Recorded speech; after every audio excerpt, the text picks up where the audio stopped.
فأعوذ بالله السميع العليم من الشيطان الرجيم من همزه ونفخه ونفثه بسم اللہ الرحمن الرحیم۔ یہ کسی بھائی نے 3 سوال لکھے ہیں۔ پہلا سوال، ہم چند دوست رمضان میں سحری کا دسترخوان لگاتے ہیں، ہم میں سے ایک دوست کی کمائی جائز نہیں، تو کیا ہمیں اس سے پیسے لینے چاہیے؟ اسلام نے حلال اور پاکیزہ چیزیں کھانے کا اور استعمال کرنے کا حکم دیا ہے۔ نبی کریم صلی اللہ علیہ وسلم کی صحیح مسلم میں حدیث ہے، فرمایا کہ جو حکم اللہ نے اپنے رسولوں کو دیا وہی حکم ایمان والوں کو بھی دیا، اور رسولوں کو بھی کہا کہ حلال اور طیب چیزیں کھاؤ، اور ایمان والوں کو بھی یہی حکم ملا۔ پھر آپ صلی اللہ علیہ وسلم نے فرمایا کہ ان اللہ طیب لا يقبل الا طیبا، یقیناً اللہ تبارک و تعالی پاک ہے اور پاک چیز ہی قبول کرتا ہے۔ تو جب آپ کو معلوم ہے کہ اس کی کمائی حلال نہیں ہے، ناپاک اور حرام ہے، تو حرام مال سے سحری کا انتظام کس طرح کیا جا سکتا ہے؟ سحری روزے کے لیے کھائی جاتی ہے اور یہ عبادت ہے، تو حرام مال کے استعمال سے عبادات بھی ضائع ہو جاتی ہیں۔ اسی حدیث میں ہے، آپ صلی اللہ علیہ وسلم نے ایک شخص کا ذکر کیا کہ وہ لمبا سفر کر کے آتا ہے، گرد و غبار اس پر پڑی ہوئی ہے، سر کے بال اس کے بکھرے ہوئے ہیں، ہاتھ اٹھا کر اللہ کو پکارتے ہوئے یا رب یا رب کہتا ہے، فرمایا انا یستجاب لہ، دعا اس کی کہاں قبول ہوگی؟ مطعمہ حرام ومشربہ حرام وملبسہ حرام وغذی بالحرام، کھانا اس کا حرام کا، پینا اس کا حرام کا، لباس اس کا حرام کا، تو اس کی دعا کہاں قبول ہوگی؟ تو حرام کھانے سے عبادات ضائع ہو جاتی ہیں۔ تو سحری کا انتظام حرام پیسوں سے بالکل نہیں کیا جا سکتا۔ دوسرا سوال ہے، زکوٰۃ کے پیسے سے کیا ہم سحری کا دسترخوان لگا سکتے ہیں جس میں غریب تقریباً 100 بندہ کھانا کھاتا ہو؟ زکوٰۃ کے پیسے فقراء، مساکین، غریب اور مقروض جو قرضہ نہیں اتار سکتا، اور عاملین زکوٰۃ اور جو نئے نئے اسلام کی طرف مائل ہو رہے ان کو مضبوط رکھنے کے لیے اور جہاد فی سبیل اللہ کے لیے زکوٰۃ دی جاتی ہے۔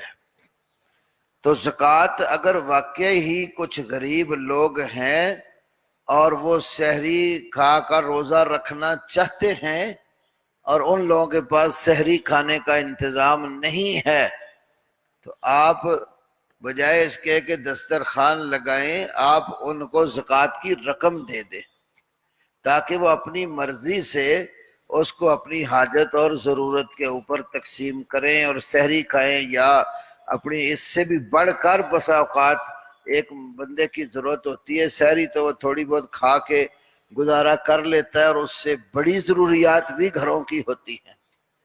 تو زکوٰۃ فقراء، مساکین اور ایسے لوگوں کا حق ہے، تو جن کا حق ہے ان تک پہنچا دی جائے۔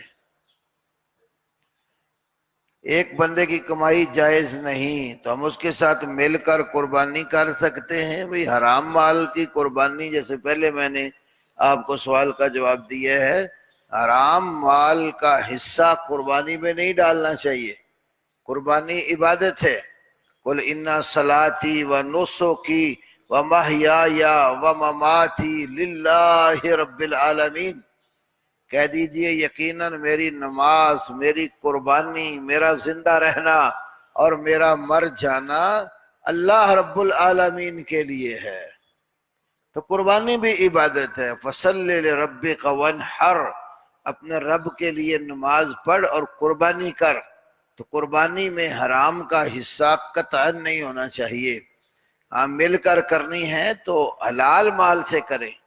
تعاونوا علی البر والتقوی، ایک دوسرے کے ساتھ نیکی اور تقوی میں تعاون کرو۔ تو مل کر کرنی ہے، حصے ڈالنے ہیں تو حلال کے حصے ڈالنے ہیں۔ یہ نہیں ہے کہ کچھ لوگ حرام کی کمائی کے اس میں حصہ ڈالیں اور کچھ حلال کا۔ حلال اور حرام کو مکس مت کیجئے۔ نیکی کا کام، عبادت کا کام ہمیشہ حلال کمائی سے کرنا چاہیے۔ ایک سوال ہے، وہ کون سا عذر ہے جس کی بنا پر انسان اپنے گھر میں نماز پڑھ سکتا ہے، جبکہ ابن ام مکتوم نبی صلی اللہ علیہ وسلم کے پاس آیا اور اس نے عذر پیش کیا کہ ان المدینۃ کثیرۃ الحوام والسباع، تو انہوں نے اجازت طلب گھر میں نماز پڑھنے کی تو آپ نے نہیں دی، ابو داود۔ اور ایک اور حدیث میں آتا ہے کہ عبداللہ ابن ام مکتوم آپ سے کہا کہ میں گھر میں نماز پڑھ سکتا ہوں، تو آپ نے کہا کیا تجھے کوئی لانے والا ہے؟ تو انہوں نے کہا وہ میری بات نہیں مانتا۔ آپ نے کہا تو اذان کے بعد سنتا ہے تو مسجد میں آ جا۔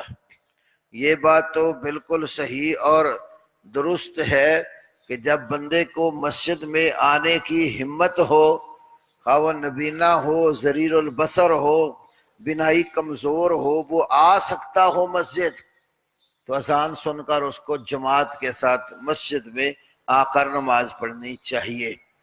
بسا اوقات ایسے عذر لاحق ہو جاتے ہیں کہ بندہ نماز جماعت کے ساتھ پڑھنے سے رہ سکتا ہے۔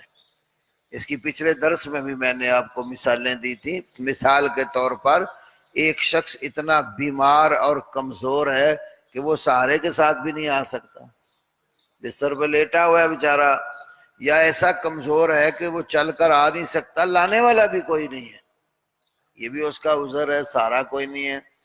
یا ایسا انسان ہے جس کی جان کو خطرہ ہے اور دشمن نے اس کو گھیرا ہوا ہے، جو ہی باہر نکلے تو اس کو قتل کر دیا جائے گا۔ ایسی شکلیں بھی بعض اوقات پیدا ہوتی ہیں، وہ بھی انسان معذور ہے۔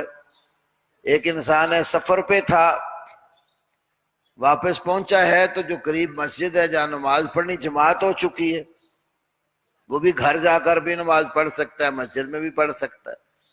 اس کی دو مثالیں ہمارے پاس حدیث میں موجود ہیں۔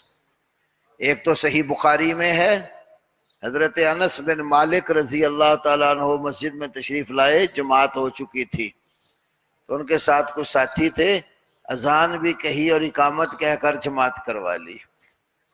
دوسری مثال ابن ابی شیبہ وغیرہ میں حدیث ہے، حضرت عبداللہ ابن مسعود رضی اللہ عنہ مسجد میں تشریف لائے، جماعت ہو چکی تھی، تو ان کے ساتھ کوئی ساتھی تھے، وہ پھر گھر چلے گئے، گھر گئے اور گھر جا کر انہوں نے اپنی جماعت کروا لی۔ تو جب اصل جماعت جو ہے وہ ہو جائے اور اس کے بعد کوئی آ جائے تو وہ بندہ بھی گھر میں بھی نماز پڑھنا چاہے گھر جا کے پڑھ سکتا ہے، مسجد میں پڑھنا چاہے مسجد میں پڑھ سکتا۔ کیا تراویح میں قرآن کو اوپر سے دیکھ کر جماعت کروائی جا سکتی ہے؟ نیز بتائیں کہ فرض نماز میں قرآن کو اوپر دیکھ کر پڑھنا کیسا ہے، فرض ہو یا نفل ہو؟ نماز میں اگر امام صاحب قرآن حکیم اوپر سے دیکھ کر قرات کریں تو اس کا جواز ہے، لازمی یا افضلیت کی شکل نہیں ہے، ایک رخصت ہے۔ وہ رخصت کی دلیل صحیح بخاری میں امام بخاری نے ایک باب باندھا ہے، باب و امامت العبد والمولا، غلام کی امامت کا بیان ہے، تو اس میں ایک اثر لائے اور امام محمد بن نصر المروزی اس کو اپنی کتاب قیام اللیل میں بھی لائے۔ حضرت عائشہ رضی اللہ تعالی عنہا کا ایک غلام تھا جس کا نام تھا زکوان، تو وہ حضرت عائشہ کو جماعت کروا دیتا تھا اور وہ مصحف کو، قرآن کو اوپر سے دیکھ کر قرات کرتا تھا، جسے معلوم ہوتا ہے کہ اس کی کچھ گنجائش اور رخصت موجود ہے۔ البتہ یہاں ضمناً ایک اور بات بھی کہ بعض سامعین بھی قرآن پکڑ کر پیچھے کھڑے ہو جاتے ہیں، خصوصاً تراویح میں۔ سامع کے لیے قرآن پاک پکڑ کر سننے کی کوئی دلیل حدیث اور آثار میں موجود نہیں ہے۔ تو سامع نے سننا ہے کانوں کے ساتھ، وہ سماعت کرے، تو اس کے ذمہ نہیں ضروری کہ وہ امام صاحب کی غلطیاں ہی پکڑنے کے لیے قرآن پکڑ کے پیچھے کھڑا ہو جائے۔ امام صاحب اگر کوئی پیچھے حافظ قرآن ہے تو وہ خطا کرتے ہیں تو لقمہ دے دے، نہیں تو امام صاحب کو اگر رک گئے ہیں تو وہاں پر وہ قرات چھوڑ کر کو چلے جائے۔ تو سامع کے لیے یہ کوئی دلیل موجود نہیں ہے کہ وہ قرآن دیکھ کر سنے، بس یہ ایک اثر قاری کے لیے یہ صحیح بخاری کے اندر موجود ہے۔ رکوع کے بعد ہاتھ باندھنا کیسا ہے؟ بعض لوگ نسائی کے ایک حدیث سے استدلال کرتے ہیں، رکوع کے بعد ہاتھ باندھنا اور ہاتھ چھوڑنا یہ دونوں طرح کے جو عمل ہیں دونوں کا ہی صحیح حدیث سے استدلال ہے، صریح نص واضح حکم دونوں کا ہی موجود نہیں ہے۔ باندھنے والے جو دلیلیں دیتے ہیں، ایک جو بھائی نے اشارہ کیا، نسائی میں حدیث ہے وائل بن حجر رضی اللہ تعالی عنہ سے، حضرت وائل ابن حجر رضی اللہ عنہ کی حدیث میں ہے کہ اللہ کے نبی صلی اللہ علیہ وسلم اذا کانا قائما فی الصلاۃ قبض بیمینہ علی شمالہ، جب نماز میں قائم ہوتے، کھڑے ہوتے تو دائیں ہاتھ کو بایاں ہاتھ، دائیں ہاتھ کے ساتھ بائیں ہاتھ کو پکڑ کر نماز میں باندھ لیتے۔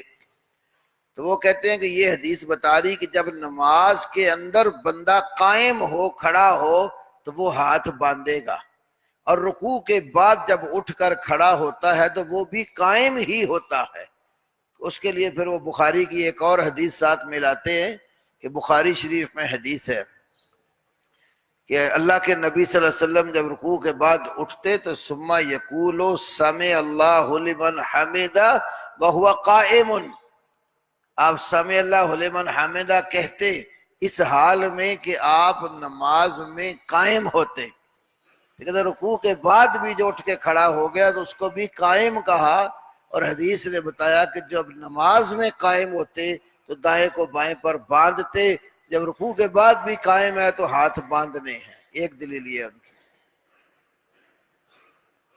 دوسری دلیل ان کی یہ ہے صحیح بخاری میں اور موطا امام مالک میں سہل بن سعد الساعدی رضی اللہ تعالی عنہ کی حدیث ہے، کان الناس یؤمرون ان یضع الرجل الید الیمنی علی ذراعہ الیسری فی الصلاۃ، لوگوں کو حکم دیا جاتا تھا کہ دائیں ہاتھ کو بائیں ذراع پر نماز میں باندھ لیں۔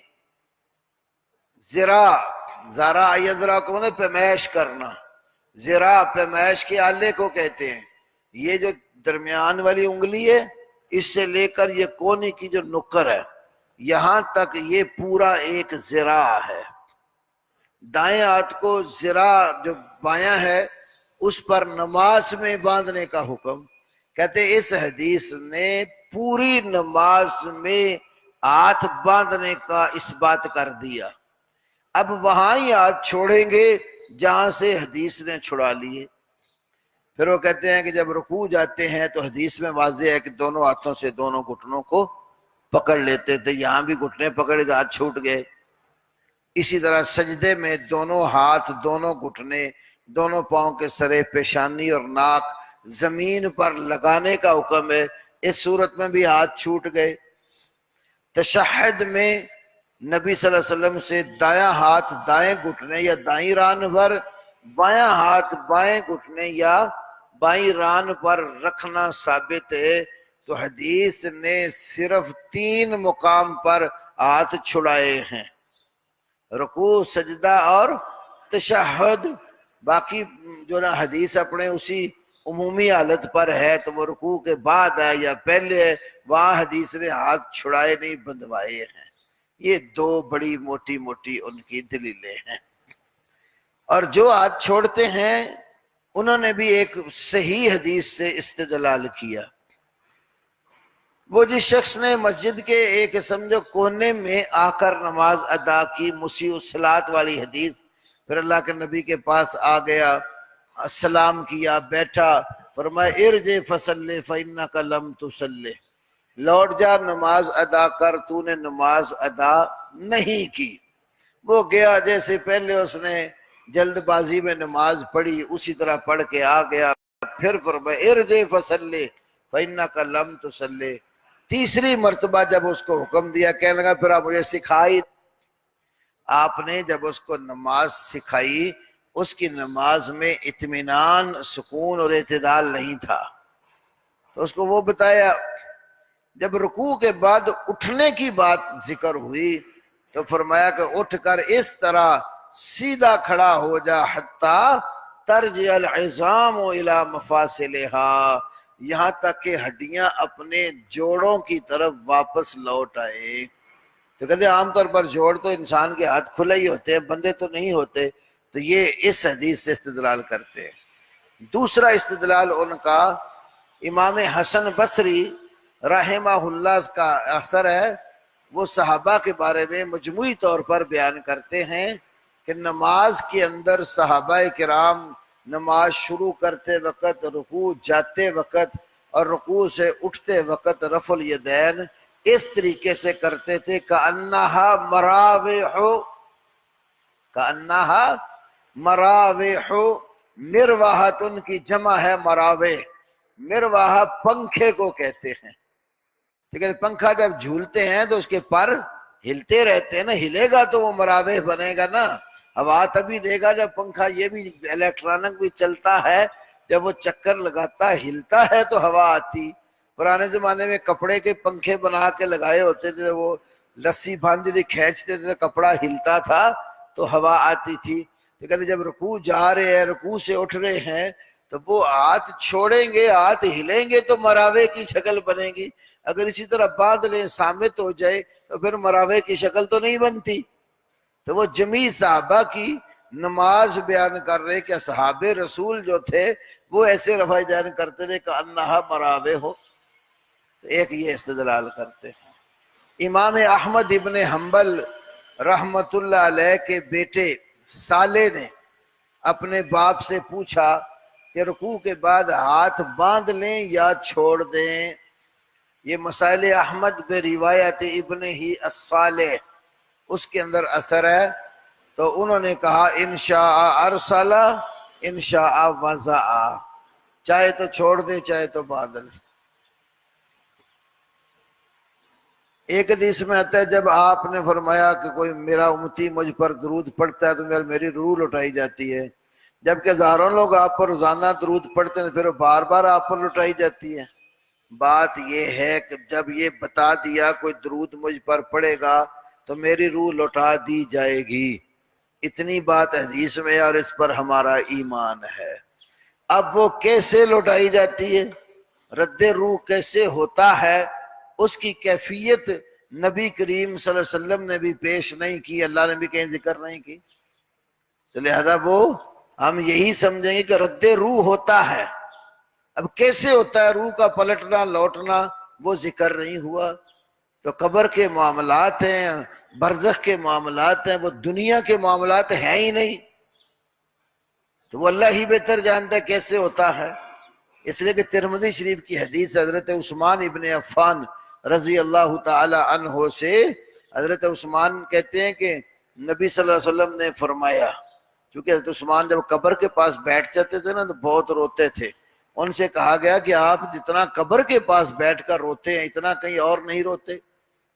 تو فرمایا کہ اللہ کے نبی نے فرمایا ان القبر اول منزل من منازل الاخرہ، قبر آخرت کی منزلوں میں سے پہلی منزل ہے۔ اور صحیح بخاری میں امی عائشہ رضی اللہ عنہ کہتی ہیں جس دن اللہ کے نبی فوت ہوئے نا تو میرا لعاب آپ کے لعاب کے ساتھ ملا، یعنی مسواک کی نا چبا کر عائشہ نے رسول اللہ صلی اللہ علیہ وسلم کو دی تھی، تو آپ حضرت عائشہ کی ٹھوڑی اور یہ جو سینہ اس کے درمیان سر تھا تو یہاں رکھے ہوئے تھے، تو آپ کی وفات ہوئی تو کہتی ہیں کہ وہ آپ کی زندگی کا آخری دن تھا اور آخرت کا پہلا دن تھا۔ یہ حدیث بخاری کی بھی بتاتی ہے کہ قبر آخرت کی منزلوں میں سے ایک منزل ہے، تو قبر کا معاملہ اخروی معاملہ ہے، تو آخرت پر ہم ایمان بالغیب رکھتے ہیں، اور اس کی کیفیات جو کچھ واضح حدیث میں آ گئی معلوم ہے، اور جو نہیں آئی اس پر ایمان رکھتے ہیں۔ ایک حدیث ہے، رسول اللہ صلی اللہ علیہ وسلم نے فرمایا اگر مجھے اپنی والدہ کے ساتھ حسن سلوک نہ کرنا ہوتا تو میں کسی کا غلام بن کر زندگی گزارتا۔ حوالہ آگے بخاری کا دیا ہوا ہے، یہ کس بھائی نے لکھا ہے؟ آپ نے تلاش کرنا ہے جیسے لکھا ہے کہ یہ بخاری میں حدیث کہاں ہے، مجھے نہیں یاد کہ یہ صحیح بخاری میں ہو۔ پھر آگے اس پر سوال بنایا ہے، جبکہ آپ کی والدہ پہلے ہی فوت ہو چکی تھی، پہلے تو یہ بتاؤ نا یہ حدیث ہے بھی کہ نہیں، کہ اپنی طرف سے بنائی ہوئی ہے، بخاری میں کہاں آتی ہے؟ بخاری میں ہو ملے تو پھر میں سوال کا آپ کو جواب دوں۔ تو ایسا میرے علم میں نہیں ہے کہ بخاری میں کوئی ایسی حدیث ہو۔ بعض اوقات بڑے بڑے علم کے دعوے دار حدیث بیان کر کے بخاری کا حوالہ دے دیتے ہیں، بخاری میں ہوتی کوئی۔ مثلا فقہ حنفی کی بڑی اس چوٹی کی اصول فقہ کی کتاب توضیح تلوی، التوضیح والتلوی، اب اس میں لکھا ہے کہ نبی صلی اللہ علیہ وسلم نے فرمایا کہ اذا روی لکم انی حدیث فعارضوا علی کتاب اللہ فان وافقہ فاقبلوہ وان خالفہ فردوہ، جب تمہارے سامنے میرے حوالے سے کوئی حدیث روایت کی جائے اس کو قرآن پر پیش کرو، اگر قرآن کے موافق ہو تو قبول کر لو، مخالف ہو تو رد کر دو۔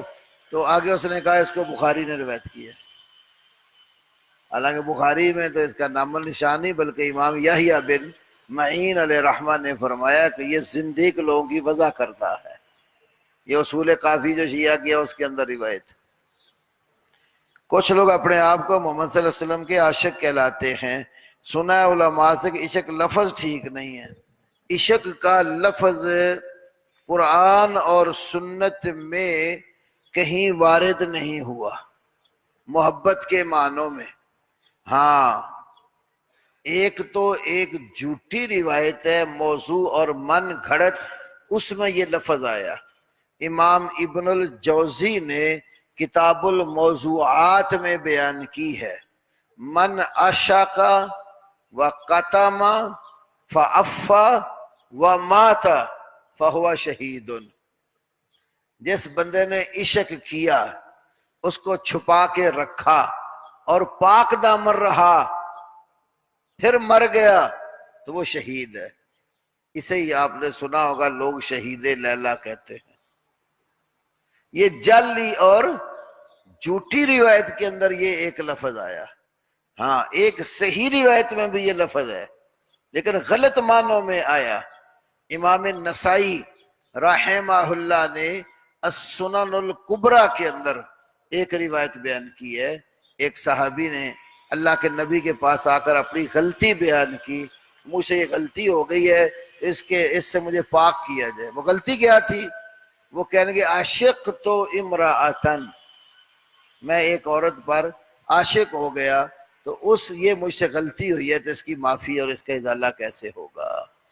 تو صحابی کے اس اثر میں بھی یہ لفظ غلط معنوں میں استعمال ہوا۔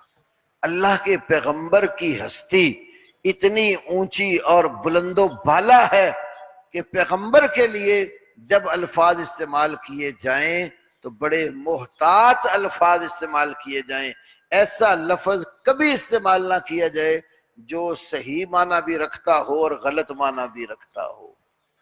ہمارے برصغیر پاک و ہند میں فارسی زبان تھی تو یہ لفظ عشق محبت کے معنوں میں استعمال ہوتا رہا، لیکن یہی لفظ عشق ہمارے ہی اس معاشرے میں غلط مفہوم میں بھی استعمال ہوتا ہے۔ تو اگر اس میں محبت کا معنی بھی ہو تو وہ دوسرا جو ساتھ غلط معنی اس کا غلط قسم کی غیر شرعی محبتوں کے لیے آتا ہے تو اس اعتبار سے بھی پیغمبر کے لیے استعمال کرنے سے بچنا چاہیے۔ قرآن میں مثال ہے نا رائنا کی، اب رائنا مراعات سے آپ ہماری رعایت کیجئے، تو لوگ کیا کہتے تھے منافق؟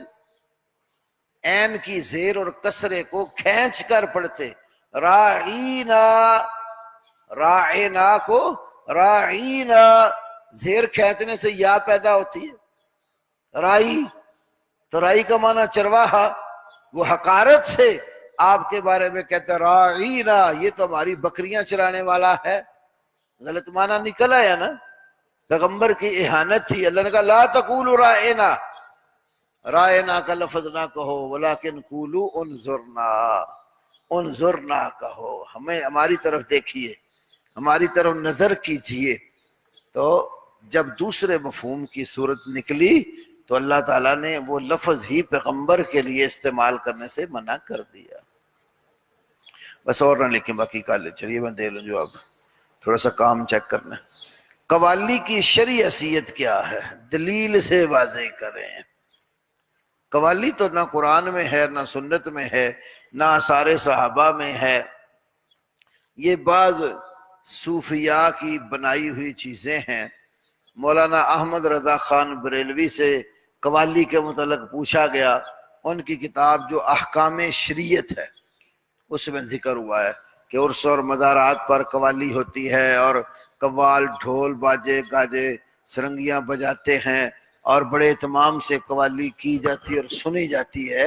تو انہوں نے جواب میں لکھا کہ قوالوں کا قوالی کرنا اس طریقے سے حرام، ان کو بلانے والے شخص کو اپنا بھی گناہ اور قوالوں کو بھی گناہ، اور جو حاضرین مجلس آ کر قوالی سنتے ہیں تو سننے والوں کو اپنا گناہ، قوالی کرنے والوں کو اپنا گناہ، اور قوالی کروانے والوں کو اپنا بھی اور ان دونوں کے برابر بھی گناہ، کہ انہوں نے بلایا اور انہوں نے قوالی کرائی۔ یہ باجے گاجے اسلام میں نہیں ہے۔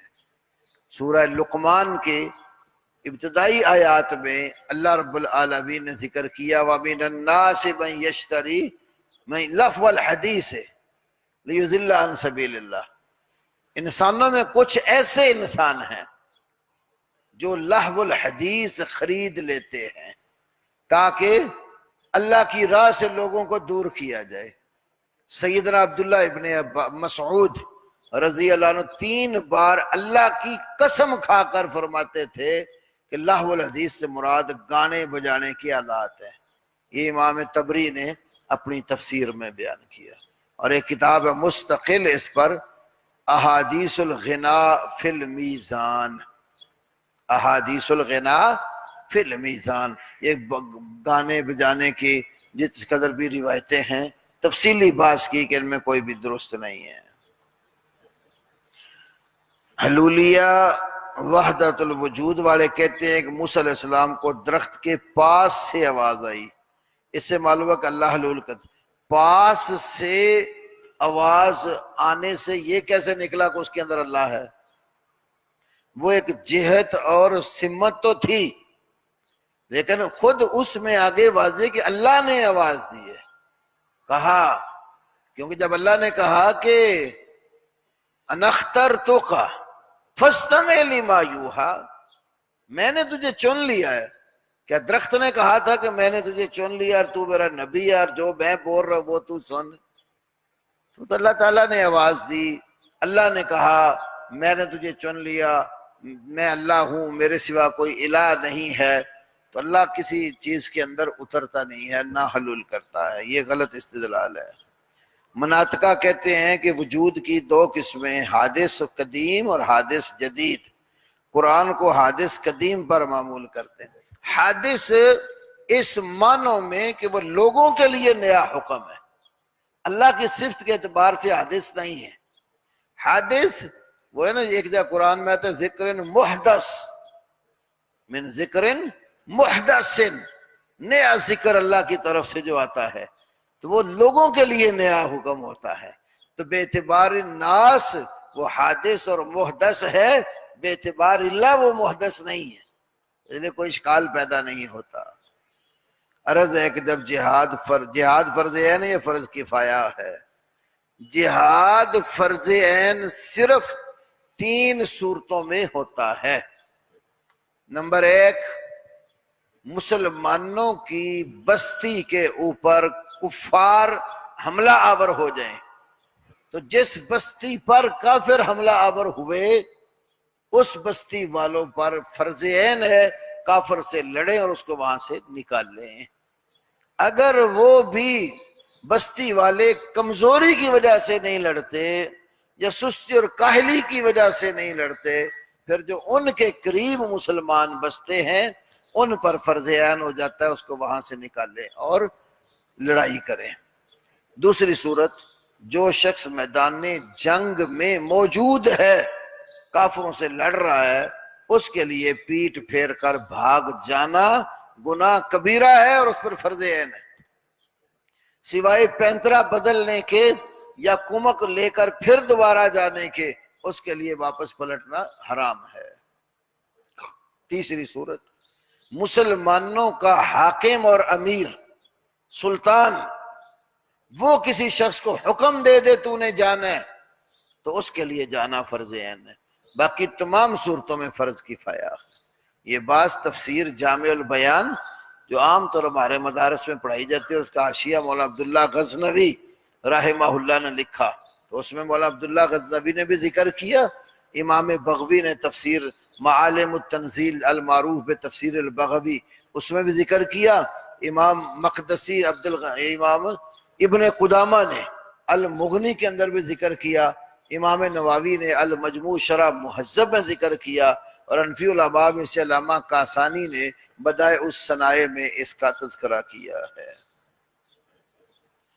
عرض ہے کہ بریلویوں کے پیچھے نماز پڑھنا کیسا ہے؟ کیا ان کی نماز پڑھی جائے؟ دلیل سے واضح کریں۔ پچھلے درس میں ایک سوال کے جواب میں نے آپ کو یہ بات بتائی کہ ایک شخص نے قبلے کی طرف منہ کر کے تھوکا تو اللہ کے نبی نے کہا فلا یصلی لکم، کیوں؟ قبلے کی طرف منہ کر کے تھوکنا گناہ کبیرہ ہے، تو کبیرہ گناہ کے مرتکب کو کیا کہا؟ نماز نہ پڑھائے۔ تو جو اس سے بھی بڑے کبیرے کا مرتکب ہو، اعتقاد بھی رکھتا ہو، اکبر الکبائر الاشراک باللہ، کبیرہ گناہوں میں سب سے بڑا کبیرہ گناہ اللہ کے ساتھ شرک کرنا ہے۔ جو شخص شرک کرتا ہوگا یا شرکیہ عقیدہ رکھتا ہوگا، خواہ وہ کسی مکتب فکر سے تعلق رکھتا ہو، اس کو امام نہیں بنایا جائے گا۔ درود سپیکر کا ہے، سپیکر کی آواز، یہ دور سپیکر کا ہے، سپیکر کی آواز دور دور تک جاتے تر جو آدمی دور ہو اس کو اذان کی آواز آئے گی، اس کا کیا ہوگا؟ تو دور ہو بے شک، اگر اس کے قریب مسجد ہے تو وہ ادھر چلا جائے گا، جو مسجد بھی اس کو قریب، مقصد ہے اس کا اذان سن کر نماز کے لیے آنا ہے، مسجد نماز کے لیے بنائی گئی ہے، تو جب اذان سن لے تو جو مسجد اس کو مناسب اور قریب لگتی ہے جہاں امام سے یہ عقیدہ ہے وہاں چلا جائے اور نماز پڑھے۔ اس کا مطلب صرف اذان سن کر خالی اس کا جواب دینا نہیں ہے، اجابت ہے، بات قبول کر کے آنا۔ تو نماز کے حی علی الصلاۃ حی علی الفلاح بلایا جا رہا ہے تو وہ نماز کے لیے آ جاتا ہے، تو خواہ وہ دور سے سنے یا قریب سے سنے۔ برتن کو منہ سے لگائے بغیر پانی پینا کیسا ہے؟ یہ بعض اوقات اگر کوئی مجبوری کی شکل بنتی ہو، بسا اوقات انسان ایک ایسی جگہ پر ہے برتن ہے ہی کوئی نہیں، پانی کا ٹیوب ویل چل رہا ہے، کھالا ہے، پیاس لگی ہے، ہاتھوں سے پی لیتا، ہاتھ بھی ایک برتن کی صورت ہے، تو مہذب طریقے سے اپنے ہاتھوں کے ساتھ وہ پانی پی لے۔ برتن نہیں ہے تو اللہ نے یہ تو اگر ہاتھ بھی نہیں ہے کسی کے کٹے ہوئے، وہ لیٹ کر منہ کے ساتھ پی لے، وہ اس کا عذر ہے۔ حاملہ عورت کو طلاق ہوئی ہے اور 15 دن بعد اس کا عمل ضائع ہو گیا، اس پر عدت وضع عمل والی ہوگی یا طلاق یافتہ ہے؟ وہی عدت تو وضع عمل کی ہوگی، تھی حاملہ، تو قرآن نے تو سیدھی سیدھی طرح کہا ہے اولات الاحمال اجلہن ان یضعن حملہن، حمل والی عورتوں کی عدت وضع حمل ہے، اگر حمل اس کا گر گیا ہے تو اس کی عدت اس کے ساتھ ہی ختم ہو جاتی ہے۔ جیسا کہ آپ نے کل بتایا کہ کبیرہ گناہ کے مرتکب شخص کو امامت نہ کروانے دی جائے، لیکن اگر کسی شخص نے کبیرہ گناہ کیا مگر وہ پوشیدہ ہے، وہ پوشیدہ ہے اور ہمیں پتہ ہی نہیں ہے اس کا، تو ستر ہے اس پر۔ امام ابن تیمیہ نے اپنے فتاویٰ میں ایک جگہ ذکر کیا کہ آپ سفر میں ہیں اور کسی جگہ جماعت ہو رہی ہے، آپ کو کوئی پتہ نہیں امام کس عقیدے کا ہے، نماز پڑھا رہا ہے، آپ پر کوئی ضروری نہیں کہ اس کو نماز سے اٹھا کر پہلے پوچھے بتا تیرا عقیدہ کیا ہے، نماز پڑھا رہا ہے اس کے پیچھے نماز پڑھ لو۔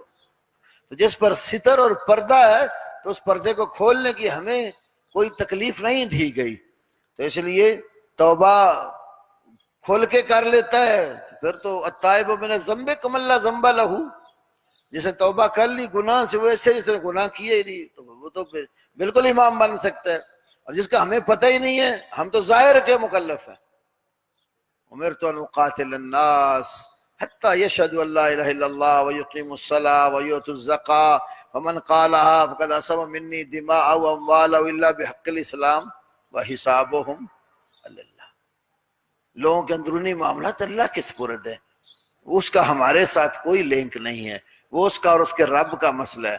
ہمارے سامنے کوئی گناہ کھل گیا ہے جو کبائر میں آتا ہے، ہمیں پتہ یہ کبائر کا عادی ہے، ہم اس کو امام نہیں بنائیں گے۔ پرفیوم لگانا جائز ہے یا نہیں؟ بالکل حلال ہو تو بالکل جائز ہے، کوئی ممانعت کی شکل نہیں ہے۔ اچھا اس میں اب سوال ہے، سائل نے پورا نہیں لکھا، وہ یہ ہے کہ پرفیوم بعض ایسے ہوتے ہیں جو الکول ہوتی ہے، الکول شراب ہے۔ اب اس میں دو مسئلے ہیں، ایک ہے الکول اور شراب کی خرید و فروخت۔ تو اللہ نے جب شراب حرام کی تھی، ابو داؤد میں حدیث ہے کہ اللہ جب کس چیز کو حرام کر دیتا ہے تو اس کا خریدنا اور بیچنا بھی حرام کرتا ہے۔ اچھا آپ نے نہ خریدی نہ بیچی، کسی نے آپ کو تحفہ دے دی، اب وہ آپ اپنے کپڑوں کو لگاتے ہیں، بیع تو حرام ہے لیکن کیا وہ پلید بھی ہے؟ یہ دوسرا مسئلہ ہے۔ بعض دفعہ ایک چیز کھانی یا پینی حرام ہوتی ہے لیکن وہ پلید نہیں ہوتی۔ مثلا کھجوریں تھی آپ کے پاس، کھجوروں میں آپ نے پانی ڈالا کہ اس کا جوس بن جائے تو پئیں گے، وہ کچھ زیادہ دیر پڑا رہا تو اس میں شکر اور نشہ پیدا ہو گیا، اب اس کا پینا تو آپ کے لیے حرام ہے، لیکن کیا وہ کپڑے کو لگ جائے تو کپڑا پلید ہوگا؟ کپڑا پلید نہیں ہوگا، کیونکہ وہ حرام ضرور ہے، پینا حرام ہے، نجس اور پلید نہیں۔ کھجور ہے، کھجور کا وہ شیرہ ہے۔ شیخ البانی نے ایک اور حدیث سے استدلال کیا، وہ کہتے ہیں کہ جب شراب حرام ہوئی نا تو صحابہ نے پہلے جب حلال تھی تو بڑے بڑے مٹکے کئیوں لوگوں نے رکھے ہوئے تھے، تو حکم سنتے اٹھا کر باہر گلیوں میں انڈیل دیے۔ یہ صحیح بخاری میں حدیث ہے۔ اگر یہ پلید بھی ہوتی تو کوئی عقل مند معاشرے والا اپنے راستے میں پلیدی اور گندگی نہیں پھینکتا۔ اس سے بھی انہوں نے استدلال کیا۔ قرآن اوپر سے دیکھ کر لیٹ کر پڑھا جا سکتا ہے، لیٹ کر پڑھیں، بیٹھ کر پڑھیں، کھڑے ہو کر پڑھیں، بس قرآن کا ادب جو ہے وہ ضرور مد نظر رکھیں، اونچا رکھیں اس کو۔ اللہ نے عقل والے لوگوں کی صفت سورۃ آل عمران کے آخری رکوع میں بیان کی۔ اولو الالباب، عقل والے کون ہیں؟ الذین یذکرون اللہ قیاما وقعودا وعلی جنوبہم، وہ لوگ جو کھڑے ہیں تب بھی اللہ کا ذکر کرتے ہیں، بیٹھے ہیں تب بھی اللہ کا ذکر کرتے ہیں، اور لیٹے ہیں تب بھی اللہ کا ذکر کرتے ہیں۔ تو قرآن بھی اللہ کا ذکر ہے۔ اِنَّا نَحْنُ نَزَّلْنَا الذِّكْرَ وَإِنَّا لَهُ لَحَافِظُونَ، بے شک ہم نے اس ذکر کو نازل کیا اور ہم ہی اس کی حفاظت کرنے والے۔ قرآن کے ناموں میں ایک نام الذکر بھی ہے، تو لیٹے ہوئے بھی مومن اللہ کا ذکر کرتے ہیں، تو قرآن بھی ذکر ہے تو لیٹے ہوئے بھی پڑھ سکتے، لیکن یہ ضرور خیال کرنا پڑے گا کہ اللہ کا کلام اونچا رکھا جائے، گرے نہ وہ، یہ اس کے ادب کا تقاضا ہے۔ وہ لوگ ابو داؤد میں حدیث ہے نا، یہودیوں کے ہاں ایک کیس ہوا زنا کا، ان کے ہاں سزا تھی شادی شدہ کے لیے رجم، تو وہ بندہ تھا ذرا چودھری قسم کا، بڑے لوگ زنا کرتے چھوڑ دیتے تھے، چھوٹا کوئی پکڑا جاتا تو اس کو سزا دیتے تھے، ہمارے یہاں ہے غریب بیچارہ قابو آ جائے تو اس کی ہڈی پسلی ایک کر دیتے ہیں، امیر قابو آ جائے تھانے میں پہنچ سے پہلے ہی لے دے کے صلح ہو جاتی ہے، یا قبل گرفتاری ضمانت جو ہے نا اس کے وارنٹ لے لیتے ہیں۔ تو انہوں نے سوچا کہ شاید مسلمانوں کے ہاں کوئی چھوٹ ہو، تو اللہ کے نبی کو بلایا اور کہا کہ یہ کیس ہے تو فیصلہ کر دیں۔ آپ کے ساتھ عبداللہ بن سلام بھی گئے جو پہلے یہودی عالم تھے پھر مسلمان ہو چکے تھے۔ جب آپ گئے انہوں نے آپ کی عزت کرتے ہوئے کپڑا منگوا کر بچھایا اور اوپر آپ کو بٹھا دیا۔ آپ نے فرمایا تورات لے آؤ۔ جب وہ تورات لے کر آئے نا تو وہ کپڑا جو انہوں نے آپ کے لیے بچھایا تھا آپ نے نکال کر جمع کر کے سامنے رکھ کر اس پر تورات رکھی۔ تو آسمانی کتاب کا کیا کیا آپ نے؟ ادب۔ اور قرآن تو سب سے اونچی کتاب ہے، ادب کا ضرور خیال رکھنا ہے۔ کیا پسند کی شادی کرنا جائز ہے؟ جائز ہے، لیکن شرعی حدود کے ساتھ۔ کوئی رشتہ آپ کو پسند آ گیا تو اس لڑکی کے والد بھائی جو اس کا سرپرست ہے، ولی ہے، اس کے ساتھ رابطہ کر کے رشتہ لے کے نکاح کرو۔ فن کے ہو ما طاب لکم، قرآن نے بتایا جو عورتیں تمہیں اچھے لگیں تم ان سے نکاح کرو۔ اب وہ غیر شادی شدہ ہو، آپ کو اچھا رشتہ معلوم ہوتا ہے تو طریقہ کیا ہے؟ اور لڑکی کے سرپرست اور اس کے باپ بھائی چچا تایا جو بھی اس کے وارث ہیں ان سے ملو اور ان سے رشتہ لو، اگر رشتہ دے دیں تو نکاح کر لو۔ کسی لڑکی سے محبت ہو جائے گناہ کا باعث تو نہیں، محبت دل میں، ہاں اگر دل میں کوئی بات ایسی پیدا ہو گئی ہے جو خلاف شرع ہے، آپ زبان پر نہیں لائے، عمل بھی نہیں کیا، کالے شالے نہیں شروع کر دی تو اس پر پکڑ نہیں ہوگی، لیکن زبان پر اظہار کر دیا، عملاً کوئی قدم اٹھا لیا، گناہ ہوگا۔ بخاری میں حدیث ہے کتاب الطلاق میں، نبی علیہ السلام نے فرمایا ان اللہ تجاوز عن امتی عما توسوس به صدورها ما لم تعمل او تتکلم، میری امت کے سینوں میں پیدا ہونے والے وسوسے اللہ تعالیٰ نے معاف کر دیے ہیں جب تک اس پر عمل نہیں کرتا یا گفتگو نہیں کر لیتا۔ میں نا جو نوجوان کے طرح سوال پوچھتے ہیں تو جب کسی دوسرے کی بہن بیٹی کا مسئلہ ہو نا تو بڑی دلیری سے بات پوچھتے ہیں، یہی سوال ان کے اپنے گھر پہ پلٹا دو پھر جھاگ کی طرح بیٹھ جاتے۔ بندہ ان کو یہ جس نے جیسے آپ نے پوچھا، اگر کوئی شخص پوچھے آپ کی ہمشیرہ سے مجھے محبت ہو جائے تو پھر سوال بھی نہیں پوچھے گا۔